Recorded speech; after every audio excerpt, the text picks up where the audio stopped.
palavra e ação. Hoje estudaremos a parábola dos dois filhos, que está no Evangelho de Mateus, capítulo 21, dos versículos 28 ao 32. Eu vou ler aqui a versão Nova Almeida atualizada. Vamos ao texto. O que vocês acham? Um homem tinha 2 filhos. Chegando-se ao primeiro, disse: Filho, vá hoje trabalhar na vinha. Ele respondeu: Não quero ir. Mas depois, arrependido, foi. Dirigindo-se ao outro filho, o pai disse a mesma coisa. Ele respondeu: Sim, senhor, mas não foi. Qual dos 2 fez a vontade do pai? Eles responderam: O primeiro. Então Jesus disse: Em verdade lhes digo que os publicanos e as prostitutas estão entrando no reino de Deus primeiro que vocês. Porque João veio até vocês no caminho da justiça, e vocês não acreditaram nele. No entanto, os publicanos e as prostitutas acreditaram. Vocês, porém, mesmo vendo isso, não se arrependeram depois para acreditar nele. Existe uma certa similaridade entre algumas parábolas.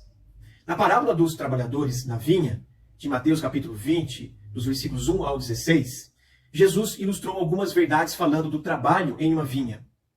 Nesta parábola, em Mateus capítulo 21, versículo 28 em diante, mais uma vez o mestre fala de uma vinha. Mas a distinção entre as duas parábolas reserva-se aos personagens. Na primeira, Jesus fala de convocação de trabalhadores para a vinha de um rei. Na segunda, essa que estamos estudando, a vinha precisa de trabalhadores.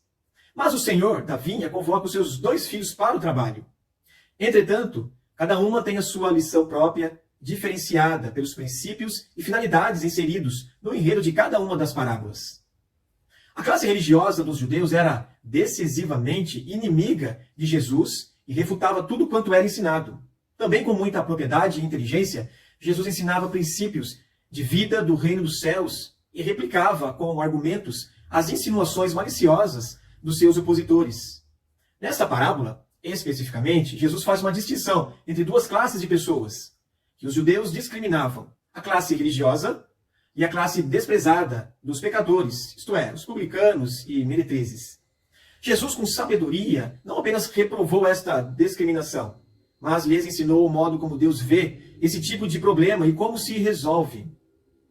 A finalidade dessa parábola objetivava responder a uma pergunta capciosa e maldosa da parte dos chefes religiosos dos judeus. Vejamos o versículo 23 deste mesmo capítulo. Com que autoridade fazes isso? Utilizando seu método predileto através de parábolas, Jesus confrontava abertamente os príncipes, os sacerdotes e os anciãos do povo, e os levava a se irritarem pela capacidade que tinha de neutralizar todos os ataques intelectuais e religiosos contra sua pessoa. Alguns episódios vividos e assistidos pelo povo de Israel tornaram amargos para a presunção daqueles chefes religiosos. Por exemplo, a entrada triunfal de Jesus pelas ruas de Jerusalém, sendo aclamado e louvado pelo povo, que dizia: Hosanas ao filho de Davi. Todos esses elementos contribuíram para o plano de morte contra Jesus. Essa classe de homens constituía-se de líderes políticos e religiosos que controlavam o sinédrio. Naturalmente, os líderes de Israel temiam o avanço simpático entre Jesus e o povo, porque ensinava uma nova doutrina que confrontava os conceitos tradicionais da religião judaica. Na verdade, era a última semana que precedia a sua morte no Calvário. Então Jesus expôs-se de modo muito mais claro e agressivo ao sistema religioso existente. Aqueles líderes buscavam alguma contradição em Jesus, alguma ação que ofendesse as leis da religião e do Estado, mas não conseguiam quando tentavam pegá-lo em algum erro nas discussões em público. Pelo contrário, eles sempre acabavam perdendo nos confrontos com Jesus. A pergunta confrontante daqueles líderes, nesta feita, nas cercanias do templo era: com que autoridade fazes isso? Qual era a fonte da autoridade de Jesus para falar do modo como falava? Jesus deu-lhes uma resposta na forma de réplica. Isto está nos versículos 24, 25 e 27, pela qual não puderam dizer nada. Não havia nenhuma acusação plausível da parte daqueles judeus, e, por isso, Jesus, consciente e seguro, sabia dar respostas que os deixavam sem qualquer contra-argumentação. Jesus mudou sua tática de resposta, fazendo-lhes uma contra-pergunta sobre o que pensavam acerca do batismo de João Batista. Uma vez que eles sabiam que o povo tinha como um grande profeta, e eles o rejeitavam. Tanto o povo quanto o próprio Jesus aprovavam o ministério de João Batista. Com que autoridade? Era a questão daqueles líderes de Israel, pois eles controlavam o Sinédrio, que era o principal corpo administrativo judaico em Jerusalém. Os chamados anciãos do povo eram, na verdade, os representantes das famílias que exerciam poder de influência sobre assuntos do governo local e no templo. Todavia, os principais opositores de Cristo eram os fariseus que controlavam as sinagogas. Haviam também dois outros grupos de políticos e religiosos, os herodianos e os saduceus, que não se misturavam aos escribas e fariseus, mas, dominados por uma inveja e ira contra Jesus, juntavam-se para fazer pressão contra ele. Esses grupos inimigos procuravam meios pelos quais pudessem apanhá-lo desprevenido, levando-o a cair em alguma armadilha teológica ou religiosa. Não tendo um assunto que pudesse desafiar a sutileza e o conhecimento de Cristo para fazê-lo cair, então partiram para colocar em julgamento a sua autoridade. Disseram eles: com que autoridade dizes e fazes estas coisas? E Jesus respondeu sem lhes dar uma resposta objetiva, deixando no ar os pensamentos de seus inimigos intelectuais. Em síntese, Jesus não lhes disse nada, tão somente fez-los entender que a sua autoridade era tão óbvia quanto era a autoridade de João Batista. Não era a praxe de Cristo desafiar as autoridades, isto é, os poderes supremos da nação, mas inevitavelmente não temeu opor-se àqueles homens. Nesse prólogo, a parábola deu a Jesus a oportunidade de contra-atacar seus inimigos e expor, mais uma vez, alguns princípios do reino dos céus. Nada melhor que lhes responder através de uma parábola. E dessa feita, ele o fez contando essa parábola de um pai e seus dois filhos. Há uma expressão típica de Jesus em várias situações, quando precisava contra-atacar seus inimigos, que era: mas que vos parece? Isso está em Mateus capítulo 17, versículo 25, e 18, versículo 12. Essa expressão era o prenúncio de alguma parábola que ele apresentava. Na linguagem tipológica bíblica, a sempre representou a Israel.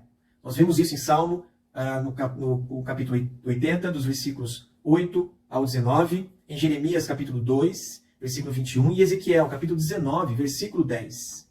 A resposta de Jesus era para aqueles israelitas que lhe faziam oposição continuamente, e por isso Jesus mais uma vez conta a história de uma vinha, destacando um pai que era senhor daquela vinha e seus dois filhos. Quando propôs esta parábola, Jesus se preocupou em mostrar que aqueles dois tipos de filhos representavam duas classes de pessoas que se confrontavam no dia a dia da vida econômica e religiosa de Israel. Que classes eram essas? O primeiro filho corresponde aos pecadores, representados pelos publicanos e meretrizes, discriminados na sociedade israelita. O segundo filho corresponde à casta religiosa, composta pelos príncipes, os sacerdotes e os anciãos do povo, que honravam a Deus com os lábios, mas tinham o coração longe da presença do Senhor. Os dois filhos tinham direitos iguais dentro da casa do pai, bem como obrigações de respeito a ele. Não havia qualquer razão de discriminação entre ambos pelo pai, pois as circunstâncias eram as mesmas, bem como os benefícios e obrigações. O trabalho não era imposto pelo pai, mas foi um pedido, uma vez que, dentro de uma família, os negócios são do interesse de todos os membros, dos seus membros. Entretanto, aqueles filhos deram respostas diferentes ao pai. A lição maior desse ponto está no fato de que no reino de Deus não há acepção de pessoas, nem privilégios.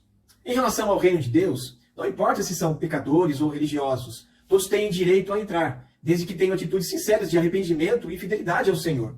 Ninguém entra no reino de Deus em um estado de pecaminosidade, mas de purificação pelo sangue do Cordeiro de Deus.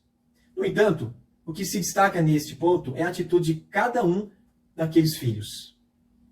Se trouxermos a contextualização, o fato de que Deus espera de seus filhos atitudes espontâneas e amorosas para com o Pai, quando são convocados para o trabalho, não temos dúvidas de que essas atitudes positivas têm sido raras.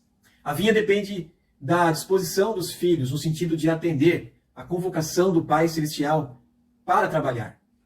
Agora vejamos o retrato de Deus, Pai. A figura do Pai destaca-se na parábola. Ele não foi rude com seus filhos, nem os tratou com imposição. Apenas solicitou que o ajudassem na administração da vinha. Não se sabe por quais razões aqueles dois filhos foram maus e não tiveram atitudes de respeito e consideração com o pai. Alguns comentaristas parecem acomodar-se à ideia de que o filho que disse não ao pai e, arrependendo-se, acabou indo trabalhar na vinha, esteja livre de um julgamento de sua atitude inicial. Na verdade, não. O arrependimento é um elemento de destaque no ensino de Jesus, mas a sua atitude inicial foi ríspida e dura para com o seu pai.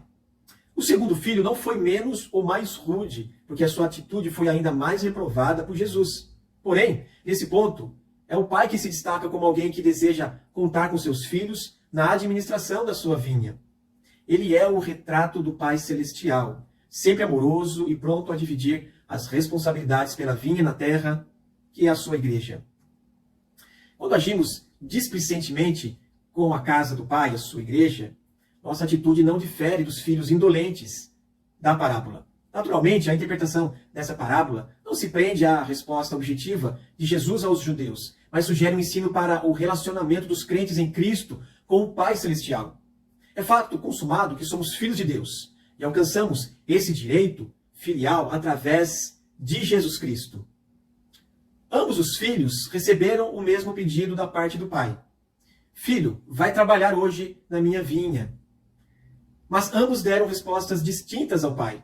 O primeiro filho disse, não, mas arrependeu-se, posteriormente foi. O segundo filho disse, sim, mas não foi trabalhar. Se analisarmos a conduta de ambos, concluiremos que os dois responderam mal ao pai. Qualquer argumento pró ou contra se desfaz pelo modo desrespeitoso que demonstraram. Notemos que ambas as atitudes estavam sob o estigma da rebeldia. O primeiro negou-se a obedecer à ordem do pai, porém, depois arrependeu-se. O segundo prometeu obedecer, mas, por fim, não o fez. O último, que disse sim, é tão desobediente como o outro, que disse não, mas acabou indo trabalhar na vinha do pai. Ambos demonstram atitudes controversas, típicas de pessoas dominadas por sentimentos vulneráveis à rebeldia. A vantagem do primeiro filho é o fato de ter se arrependido e ido à vinha. Quantos cristãos vivem na igreja usufruindo das bênçãos de Deus, mas são dominados por sentimentos de contrariedade? São vulneráveis às tentações da carne, que milita contra o Espírito. Isso nós vemos em Gálatas, capítulo 5, versículos 16 e 17. Vamos analisar a conduta dos dois filhos, versículos 28 e 29. O primeiro filho rudemente respondeu ao pai, não quero. Uma resposta má, típica de um coração mau. Ele foi rude ao negar-se a obedecer à ordem do pai porque sua atitude exterior demonstrava sua natureza rebelde. Esse filho representa aquelas pessoas que não têm qualquer sensibilidade espiritual. O segundo filho, pelo contrário, respondeu positivamente, sim, eu vou, porém não foi. Prometeu uma coisa e logo fez tudo ao contrário. Demonstrou uma atitude inconsequente para com o pai. Esse filho nos mostra que houve contradição entre sua palavra e a realização daquele trabalho, entre sua promessa e seu cumprimento. Esse filho, pelo contrário, não teve arrependimento. Ele professou obediência aparente, sem nenhuma intenção de obedecer. Sua atitude era hipócrita. Disse sim, Senhor, mas não estava disposto a fazer a vontade do Pai. Agora, segue a aplicação da parábola. Jesus levanta a questão da autoridade. No enredo da parábola, Jesus quis destacar a sua autoridade sem discuti-la. Por isso, contra-atacou a indagação dos seus inimigos com uma pergunta. Eles questionaram, com que autoridade fazes isso? Jesus lhes responde com uma outra pergunta relativa à origem do batismo de João e o que ele ensinava. Ora, falar de João Batista, personagem reconhecido pelo povo como grande profeta, não era o tipo de assunto que os chefes políticos e religiosos quisessem discutir com Jesus.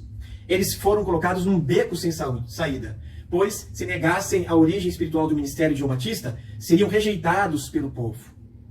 João Batista tinha a aprovação do povo, e se negassem a procedência divina do seu ministério, estariam negando a autoridade espiritual dele.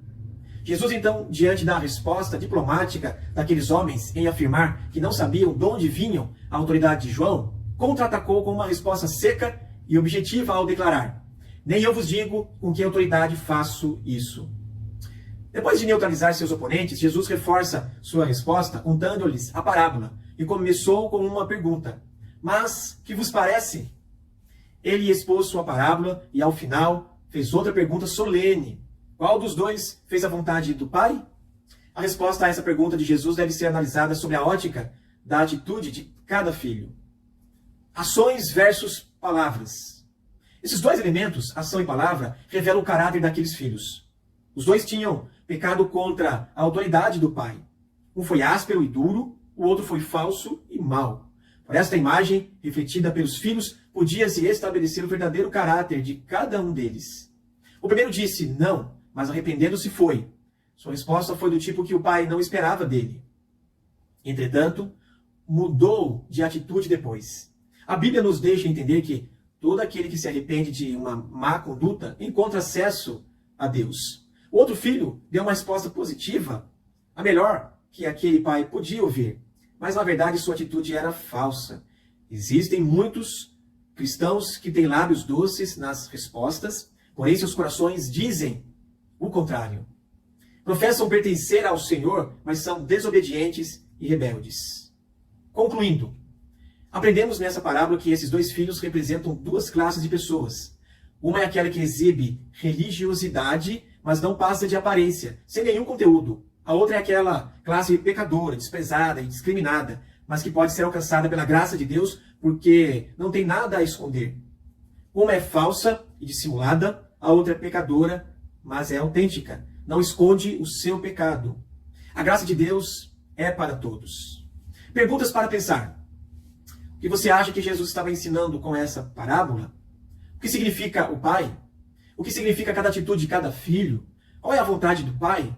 O que ele quer dizer que os publicanos e prostitutas estão entrando no reino de Deus?